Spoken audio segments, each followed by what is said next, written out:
तो जय हिंद दोस्तों।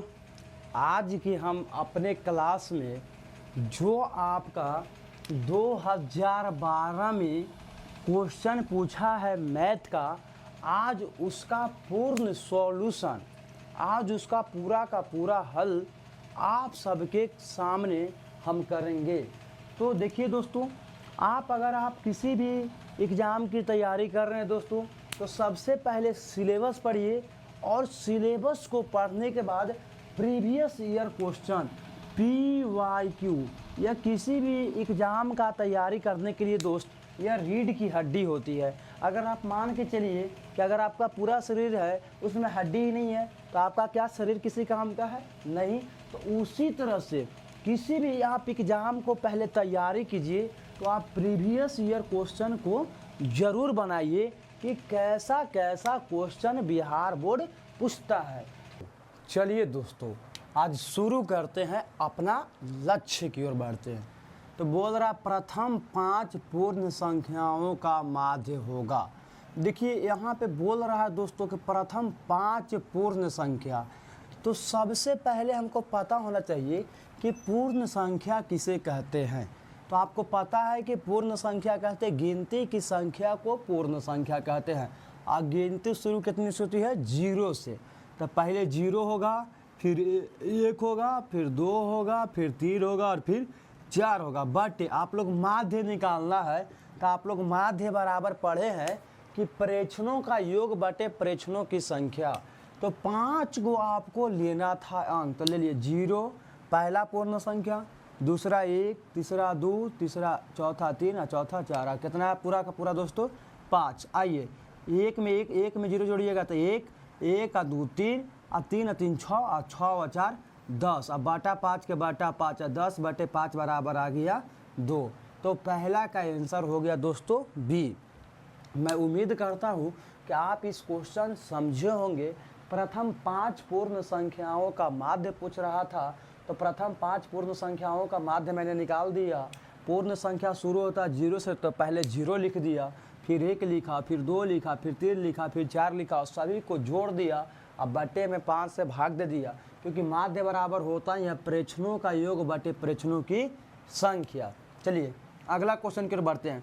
2 वृत्तों का क्षेत्रफल। देखिए दोस्तों, 2 वृत्तों का क्षेत्रफल का अनुपात 4:1 है। 2 गो वृत्त है जिसका क्षेत्रफल का अनुपात दिया है 4:1, तो उसकी त्रिज्याओं का अनुपात निकालना है। तो आइए दोस्तों, क्षेत्रफल का अनुपात कितना है दोस्तों? 4:2। तो हम लोग लिखेंगे, आप लोग वृत्त के क्षेत्रफल बराबर जानते हैं πr², है ना? तो πr1 के स्क्वायर कर देंगे दोस्तों। 2 गो वृत्त है तो दोनों का नाम अलग अलग कर देते हैं और एक πr2 के स्क्वायर कर देते हैं। अब बराबर दिया 4:। अनुपात का मतलब क्या था दोस्तों? बटा होता। देखिए दोस्तों, पाई से पाई कट गया दोस्तों। r1 बराबर निकालिएगा दोस्तों, तो 4 यहाँ से देखिए स्क्वायर जब बराबर को कट जाएगा तो रूट हो जाएगा। यहाँ से r2 निकालिएगा दोस्तों, तो देखिए ये स्क्वायर है, ये भी जाएगा, रूट हो जाएगा। और 4 का वर्गमूल होता है 2 और 1 का वर्गमूल होता है 1 और 2 के 2 अनुपात बदल जाएगा बटा में दोस्तों, तो आ गया 2:1।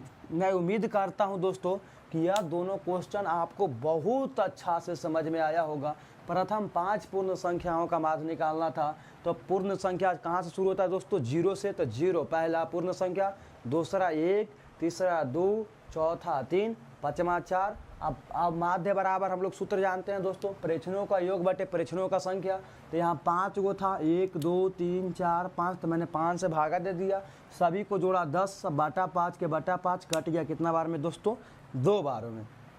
अगला क्वेश्चन था, 2 वृत्त का क्षेत्रफल का अनुपात दिया था दोस्तों। तो हम लिख दिए कि पहला वृत्त का क्षेत्रफल होता है πr² और दूसरा वृत्त का क्षेत्रफल भी होता है πr², लेकिन यहाँ पे दोनों r² सेम हो जाता, इसलिए मैंने r1 के स्क्वायर कर दिया और यहाँ पे r2 के स्क्वायर कर दिया। 4/1 के 4/1। अब ध्यान दीजिएगा, r1 के स्क्वायर था, r1 बराबर जब निकालिएगा तो स्क्वायर जब बराबर को कट जाता है तो रूट बनाता है।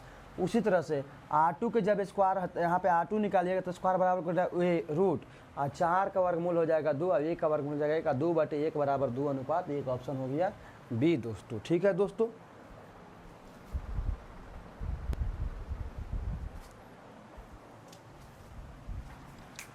तो चलिए दोस्तों अब हम लोग पहला और दूसरा क्वेश्चन देखने के बाद तीसरा क्वेश्चन की ओर चलते हैं दोस्तों। तो तीसरा क्वेश्चन क्या बोल रहा है, टेन थीटा बराबर दिया है दोस्तों क्या, √3। तो थीटा का मान निकालना है। बोल रहा है दोस्तों कि टेन थीटा बराबर दिया हुआ है √3, तो थीटा का मान क्या होगा। तो आइए दोस्तों, जो दिया है पहले उसे बांटते हैं दोस्तों। तो आपको दिया गया है टेन थीटा बराबर √3।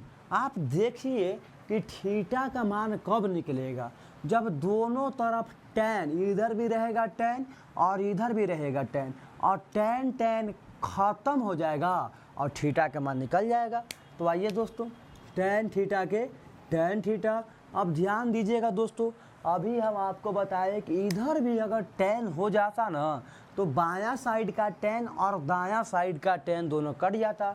तो √3 का मान खोजेंगे टेन में। तो टेन में √3 का किसका मान था दोस्तों, तो आप लोग पढ़े होंगे कि टेन 60 डिग्री के मान जो होता है वह होता है √3। आप लोग ने दोस्तों अच्छे से पढ़े होंगे दोस्तों। अब देखिए दोस्तों, टेन टेन ख़त्म हो गया और थीटा बराबर आप क्या 60 डिग्री आ गया दोस्तों, अर्थात आपका ऑप्शन डी हो गया, है ना दोस्तों। यह क्वेश्चन बहुत ही सिंपल था। आप देखिए टेन थीटा बराबर √3 दिया हुआ था, तो मैंने लिख दिया टेन थीटा बराबर √3। अब हम लोग देखेंगे कि टेन इधर टेन है तो इधर भी किसी भी तरह से टेन लाएं, ताकि इधर का टेन और इधर का टेन कट जाए और थीटा बराबर मेरा मान निकल जाए। तो देखें दोस्तों कि √3 जो होता है टेन थीटा में, टेन 60 डिग्री के मान होता है। तो इधर देखिए ten 60 degree, ten ten cancel, theta बराबर आ गया 60 डिग्री दोस्तों। अगला क्वेश्चन की ओर बढ़ेंगे दोस्तों। इसका आपको मान निकालना है दोस्तों, है ना दोस्तों। इसका आपको क्या करना है दोस्तों, मान को निकालना है। देखिए बोल रहा है cos 60 degree plus 1/cos 60 degree minus 1 का मान होगा। इसका मान निकालना है। तो ध्यान देंगे दोस्तों, सभी का मान रखते चलिए, अपने आप निकल जाएगा। cos 60 डिग्री का मान आप लोग पढ़े होंगे दोस्तों, कितना होता है 1/2। अगर नहीं पढ़े हैं तो ध्यान दीजिए कि cos 60 डिग्री का मान होता है 1/2। जोड़ के जोड़ यहाँ 1 है दोस्तों, तो यहाँ 1 लिख दिए दोस्तों। ध्यान देंगे, बटा था तो बटा मैंने दे दिया। cos 60 डिग्री और cos 60 डिग्री के मान 1/2 होता, अभी ही मैंने बताया है। और -1 का -1। देखिए दोस्तों, इसके बटे में 2 है, इसके बटे में कुछ नहीं है। तो किसी भी संख्या से 1 में भाग देने पर उसका मान में कोई परिवर्तन नहीं होता है। तो इसमें भी 1 से भाग दे दिए और इसमें भी आपका 1 से भाग दे दिए, है ना दोस्तों। देखिए मेन बाटा का मेन बाटा दीजिए। अब देखिए ये दोनों का एलसीएम लीजिए। तो 2 और 1 का एलसीएम कितना होगा दोस्तों, 2 होगा। 2 और 1 का एलसीएम कितना होगा, 2 होगा। अब इससे इसमें भाग देते हैं ना दोस्तों, तो 2 से 2 एक बार में कटा और 1 में 1 से गुना कीजिएगा तो 1 आएगा। जोड़ के जोड़ 1 से 2 बार में आता है दोस्तों, एका पहाड़ा में 2 बार में, और ऊपर वाले से गुना 2 बार में। जितना बार में नीचे वाला से कटेगा उतने बार में गुना करना। तो 1 से 2 बार में काटा और 2 में 1 से गुना कीजिएगा तो 2। ऊपर वाला का क्रिया कर दिए दोस्तों, नीचे वाला का करना है। तो नीचे वाले में भी 2 और 1 का एलसीएम लीजिएगा तो कितना हो जाएगा, 2 हो जाएगा। अब ध्यान दीजिए 2 से 2 कितना बार में लगेगा, 1 बार में। तो यहाँ 1 में 1 से गुना कीजिएगा, 1 माइनस के माइनस, 1 से 2 बार में लगेगा दोस्तों, और 2 में 1 से गुना कीजिएगा तो हो जाएगा 2। अब ध्यान दीजिए दोस्तों, 2 और 1 कितना होता है 3, 3/2। और देखिए दोस्तों, यहाँ पे 2 में से 1 घटाइएगा तो 1 बचेगा, और बड़ा वाला का चिन्ह है माइनस के माइनस, और 2 के 2 से 2 कट गया, है ना। आ गया कितना 3/-1 बराबर आ गया -3, अर्थात इसका ऑप्शन हो गया बी दोस्तों। ये चलेंगे दोस्त, आप 5 क्वेश्चन की ओर बढ़ेंगे। तो 5 क्वेश्चन क्या करेंगे, अल्फा और बीटा। देखिए अल्फा लिखा हुआ है या बीटा लिखा हुआ है। यदि अल्फा और बीटा f(x) बराबर x² + x + 1 के मूल्य हो, बोल रहा है कि इसका मूल्य अल्फा और बीटा हो, अल्फा और बीटा हो, तो 1/α + 1/बीटा का मान होगा, है ना। तो ध्यान दीजिएगा, बोल रहा है कि इसका जो मूल्य है कौन है, अल्फा और बीटा हो, तो इसका मान निकालना है दोस्तों। तो चलेंगे दोस्तों, आपको किसका मान निकालना है, ध्यान देंगे एक बटे अल्फ़ा प्लस एक बटे बीटा का मान निकालना है, यही बोला है ना। तो आइए दोस्तों, इसी का मान आपको निकालना है। तो ध्यान दीजिए, सबसे पहले इसको एलसीएम लेंगे, तो अल्फ़ा और बीटा का एलसीएम क्या हो जाएगा, अल्फ़ा इंटू बीटा।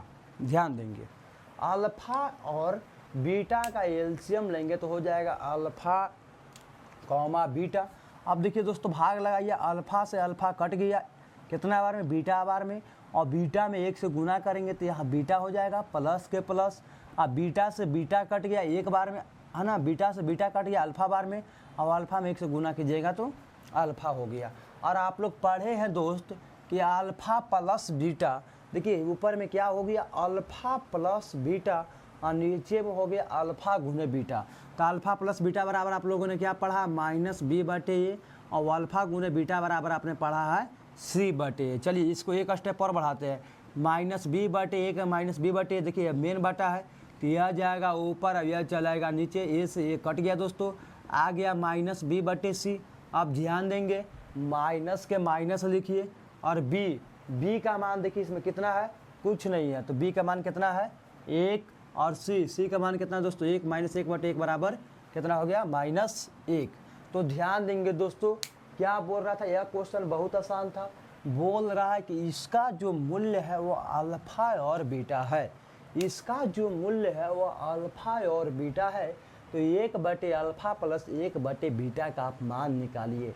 तो मैंने सबसे पहले अल्फ़ा और बीटा का कॉमा लिया, तो अल्फ़ा इंटू बीटा हो गया, अल्फ़ा से अल्फ़ा कट गया बीटा बार में, बीटा में 1 से गुना किया बीटा, जोड़ के जोड़, बीटा से बीटा कट गया अल्फ़ा बार में, अल्फ़ा में 1 से गुना का अल्फ़ा।